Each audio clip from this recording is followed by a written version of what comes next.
Hello, what's up? This is Cotton back again for another unboxing video.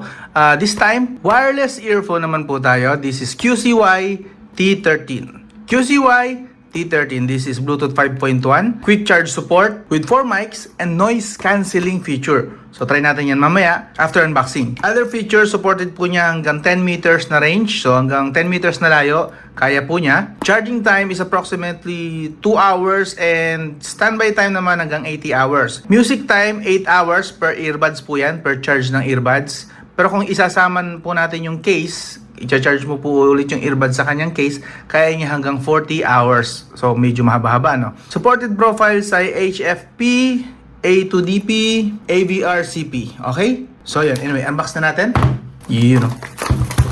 Ito na. Taran! Uy, mayroong manual. So ito po, kasama manual. Tapos ito po yung kanyang, mamaya natin. Meron pa siya at kasamang iba. May kasamang iba.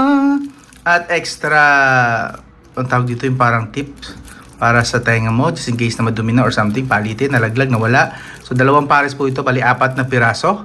4 pieces. Alright? Charging cable is USB Type-C, which is good. Dapat lang USB Type-C po siya. Alright? Ngayon, silipin na natin kung ano yung tsura niya. Yun! Puting-puti. Nice. Ang linis tingnan. Again, this is QCY. You know. And bubuksan natin. Ang kanyang tour is meron lang po siyang USB Type-C rito sa gilid. I guess this is an LED light.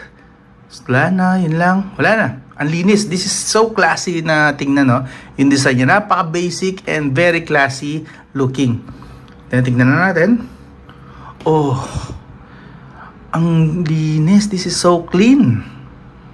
Nice. You know, try natin. Tingnan natin. Ooh. So nice. Napakaputi tingnan, no? Pang ang linis tingnan.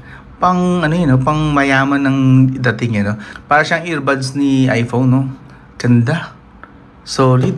And I'm sure this is much cheaper compared sa mga mamahalin na earbuds. Pero the quality, siyempre sa test natin. May sticker tayo. It says here remove. So remove natin. It says here kasi meron siyang 4 microphones. So buksan na rin natin. Right. So dito, pansin natin may pindutan po siya. Yung may ilaw siya rito. Long press. Kapag ka i-off and then i-on. Alright. So, let's try to connect. Try natin. Bluetooth. Turn on natin. Let's see kung madidetect niya.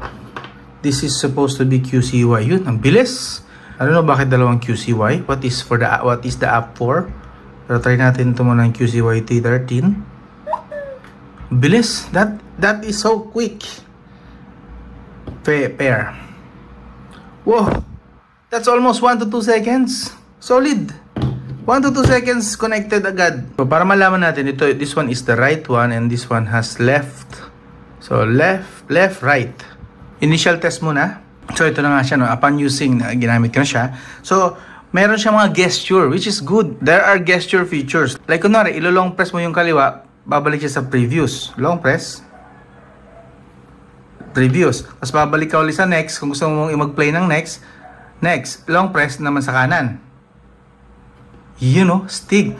And then, kung gusto mo naman siyang i-pause, pag gusto mo siyang i-pause or play, double touch. 1, 2. Play ulit. 1, 2. 1, 2. Kahit saan po yan, kahit sa kaliwa. Ganun din, double touch lang natin. 1, 2. 1, 2. 1, 2. Diba? Astig. May mga ganung feature siya. Same din, pag may tawag, may call, ganun din ang gagawin nyo. Double touch lang kung i-end nyo or i-accept yung call. Gawin nyo lang is double touch lang din. Ganun lang para pumasok yung call or gusto nyo tapusin yung call. Double touch lang para magawa nyo po yun. Okay? Yun. Kasi interval, huwag masyadong mabilis. 1, 2. 1, 2. 1, 2. 1, 2. 1, 2. Dito po ang touch actually sa etong butas, dito mo itatouch siya dito sa pinakagilid. 1, 2. You know, 1, 2. Same goes sa kaliwa, ganoon din. Sa tabi lang po ng butas. Dito sa butas na to, 1, 2. You know, 1, 2. Yun. Astig. Mayroon siyang gesture. Ibig sabihin, hindi mo kailangan hawakan yung phone mo. Like kunwari, magpa-play ka sa Spotify. Close muna natin to. Play tayo sa Spotify. Kunwari, Spotify na tayo. Pag play na tayo, double tap lang ulit. 1, 2. Pag nagpe-play na, pwede na natin i-pause yan. 1, 2. 1, 2. Pag gusto natin yung i-next yan, long press, i-next natin to. Ayun o. Kung gusto natin ibalik yung song, yung kanina, sa kaliwa naman tayo, long press. Yun. Again, next. Previews. Yun. Yun o. Solid yung gesture. Medyo sasanayin nyo lang talaga na dito pipindutin siya sa likod ng, dito sa may likod, sa pinaka-side na to. Huwag dito sa may butas. Microphone po yan. Dito po sa side na to. Okay? Ganun lang po pagka, pas mo natin. Ganun lang po pagka i-gesture nyo po siya. Yun. Solid. Pag gusto naman natin mag-voice assistant, itong left panel ang pipindutin natin. Tap natin 3 beses. 1, 2, 3. Yun o. Voice assistant. So yun, just in case na gusto nyo lang gamitin yung voice assistant. Again, yung left panel lang ang gagana sa pag voice assistant ang gusto nyo i-launch kahit saan kayo. Nagpe-play kayo nitong ng Spotify. Play natin. 1, 2. Tapos, try natin i-launch yung voice assistant. Dito sa left lang po. 3 taps. 1, 2, 3. Ayun, voice assistant. And last time. 1, 2, 3. Yun o. Yun lang. Tapos play na natin.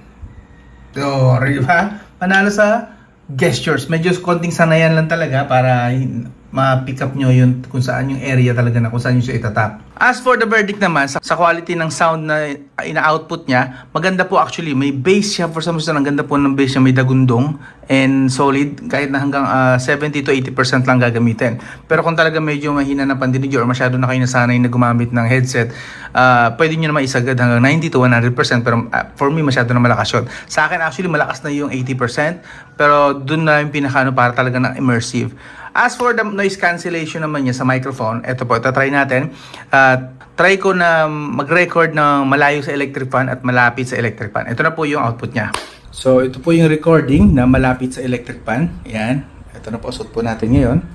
Yun, no? Suot po natin. Nagre-record po tayo malapit sa electric fan. Kamusta naman po ang kanyang quality? Maganda ba yung microphone? Yung microphone lang, yung audio na nasasagap niya and yung audio ngayon na lumalabas. Naririnig ba yung electric fan? Tutok tayo sa electric fan, yan, para talagang ano na yung hangin. Kamusta? Rinig nyo ba yung hangin? Tetest ko pa lang din naman, first time ko na din malalaman after na recording na to. Yan po pagka malapit sa electric fan or may malakas na source ng hangin. Okay? Unang test. Ito naman po ang test na malayo sa electric fan. Yung electric fan na yan, malayo. So, kamusta ang noise cancellation niya? Naririnig ba? I'm sure mas malinaw syempre ito kasi malayo tayo sa electric fan. So, kamusta ang quality compare sa malapit sa source ng hangin at malayo sa hangin? Ang test po nito is for the noise cancellation feature niya kasi. So, kamusta quality? Maganda ba? Okay ba yung sound and audio ko? Alright? Again, suot natin. Ayan. Currently recording po tayo. Nagbi-blink. Ayun. So, ayun. Kayo na po mag-verdict. Sabay na tayong i-verdict actually sa video na to. Okay? Test natin. Hello, what's up? So, tinatry ko to ngayon. Tinatest ko to ngayong headset. Kamusta naman yung dating ng audio? Malinaw ba? Malinaw. Wala namang ano. Hindi naman gargal or putol-putol. Wala namang ganon. Hindi naman. Okay. Kahit na may electric fan, may electric fan, hindi rinig yung electric fan. Hindi din. So okay yung noise cancellation niya. Yung echo lang. Yung echo lang ng kwarto, no? Okay, sabagay. Thank you. Yun lang. Thank you. So yeah, this is the final verdict. In terms of gaming, solid po siya sa gaming. Actually, latency is very low. Solid, almost real time. Ang ganda ng laro ko sa kanya actually. Maganda po pati ang sabog ng bass niya. May bass siya. Hindi ganun ka-prominent yung bass. Pero may bass ka talaga na mararamdaman kasi dumadagong dun talaga siya. So solid po siya pagdating sa ganon. And in terms of microphone naman, pang call, narinig nyo naman, solid. Actually, ang linis. Parang nasa bibig mo mismo yung microphone niya. Meron po siyang 4 microphone each. Siguro talaga nakabuti doon yung 4 na microphone. Tigalawas lang. Meron dito isa and meron ditong isa. And ganoon din, meron ditong isa na microphone and then another one dito. So, bali 4 nga naman na microphone. So, kaya maganda po ang kanyang quality ng audio call sa kanya. And also, maganda rin actually yung endurance ng battery niya. Kanina pa tayo naglalaro. Nasa 10% pa lang po nabawas. Nag-start tayo 90%, factory charge po yan.